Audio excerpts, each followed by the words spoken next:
Hello class! In case you missed our Zoom today, or if you want to rehear our story, we are talking about Ant and Grasshopper again today. So we started talking about fables yesterday. So remember, fables are generally stories that have animals as the main characters, and the animals have a lot of human traits. So they might be able to talk, they might be able to sing and dance and do things that animals generally can't do. So we are going to continue looking at a little bit of a different version of our story today. So this version is a little bit longer. So this is Ant and Grasshopper by Luli Gray, illustrated by Giuliano Ferri. So here's our grasshopper, here's our ant. We are also talking about dialogue today. So remember, dialogue is when somebody speaks. So we're going to look for apostrophes, and you've seen those before, but I'll point them out to you as well. So remember, what's especially important in dialogue is that the apostrophes only go around what the person is saying out loud, right? If our sentence is, Miss Tinsley said, do your homework, if I was saying that out loud, I would not say, Miss Tinsley said, do your homework, right? If I was talking to you, I would just say, do your homework, right? So you don't say the he said, they said, he yelled words out loud, right? We just say what they actually said out loud. So we are going to look at our story. Ant was rich. His house was very grand with many rooms, and the storeroom was his favorite. All through the spring and summer he worked hard gathering things to eat for the winter, and every afternoon he went to the storeroom to count them. By June he had 947 beans, 28 raisins, and a fine smelly wedge of yellow cheese. 945 he counted, 946, 947. Then he took exactly 3 bites of cheese. Delicious, he said, and began to count his raisins. So we have our first example of dialogue here. Let's look. So we have our apostrophes.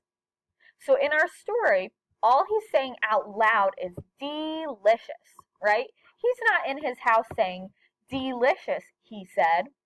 All he says is delicious. One day he sat counting. As he sat counting, he heard a noise. Shh, he said, I'm counting. The noise went on and on.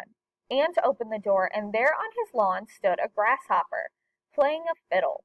Well, I never, said Ant. Well, I always, said Grasshopper. It's June, Ant.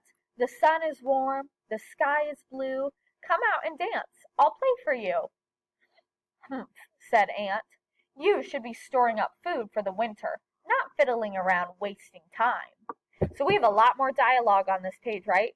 So we have our apostrophes, and they look how they never include the word said. They're only including what they would actually say out loud. So Ant said, well, I never. Grasshopper says, well, I always. So you can also use our apostrophes to help us tell who's speaking. So we know Grasshopper is saying this whole line, right? It's June, Ant. The sun is warm. The sky is blue. Come out and dance. I'll play for you.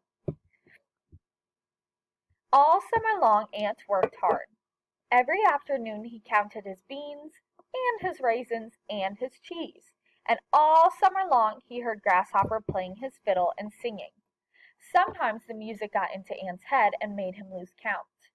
24, no, 26, oh, drat that grasshopper. September came. It was harvest time, and Ant added to his rich store.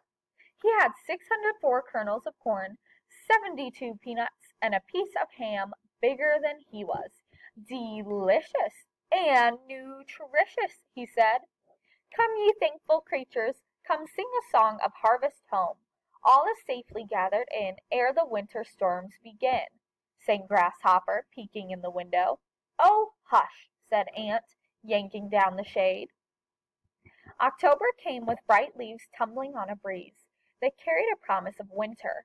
Ant sat fidgeting at his desk, trying to add up his accounts, but his pen kept making swans out of the twos and fat snowmen out of the eights. and the numbers hopped around in his head, refusing to settle down. 604 kernels of corn gathered on a summer morn. No, no, no. 7 ounces of ham. Yes, ma'am. Oh, for heaven's sake, what is wrong with me? He heard a tap, tap, tapping and flung open the door. Oh, Aunt, let me in. There's a good fellow. It's getting cold and I'm so hungry. Ha, said Aunt.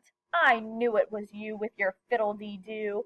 I warned you. You danced and sang all summer while respectable folk worked hard for a living, and it serves you right. Good night. And he slammed the door and went back to counting. November blew in cold and blustery. Woo! Cried the wind, rattling the windows while Aunt paced back and forth. I'm sure I don't know what's gotten into me, he muttered. He sat down by the fire, watching the flames dance up the chimney. I wonder, said Aunt. I wish. The clock struck 10. Bong, bong, bong, bong, bong, bong, bong, bong. Aunt went to bed. But fragments of rhyme and wisps of music jangled about in his head, and he thrashed and kicked till the bedclothes were all a tangle. When at last he fell asleep, he dreamed he stood on a stage before a great crowd that shouted, Play, dance, sing! And he couldn't play a note or dance a dance. He opened his mouth to sing, but there wasn't one song in him. No song at all. I can't! I'm an ant! Boo! Roared the crowd. Boo! So once again, look, we have our apostrophes. We have a lot of dialogue on this page, don't we? So we have this is what our crowd is saying. And we know they're just saying boo out loud, right? Our crowd isn't chanting boo, roared the crowd, boo. They're just shouting boo. The cold, hateful booing blew Ant right out of bed with a bump, and he woke up. The night had grown quiet. Too quiet, thought Ant. He ran to the door, and there on the step lay Grasshopper, barely visible under a thick layer of snow. Grasshopper, is that you? Said Ant. What are you doing? Get up, go home. Don't have a home, said Grasshopper, his teeth chattering. No home, exclaimed Ant. I never heard of such a thing. After a moment, Ant dragged Grasshopper into the house, where he laid him by the fire in the second-best peanut shell. Cold, said Grasshopper, shivering. Oh, yes, indeed, poor fellow. Have some hot cider, said Ant. But Grasshopper was shivering too hard to swallow. Here, said Ant, here are 5 delicious beans and 3 bites of nutritious cheese and 2 more delicious raisins. But Grasshopper was shivering too hard to eat. Ant tucked a dandelion down quilt around Grasshopper. I didn't know, Ant said. I had no idea. I didn't mean. Grasshopper's eyes opened, and he looked up at Ant. Hello, Ant, he said. Achoo! Bless you, said Ant, wiping the sneeze off his face. Bless you, said Grasshopper. Did I hear you mention beans and raisins? All through the winter, Grasshopper stayed with Ant, playing and singing every evening when Ant was done, counting. One evening, as the old year drew to a close, the 2 friends sat by the fire. 1,142, said Ant, closing the account book with a sigh. Sometimes, he said, sometimes I wish I could sing. Just a bit, you know. Sing, said Grasshopper.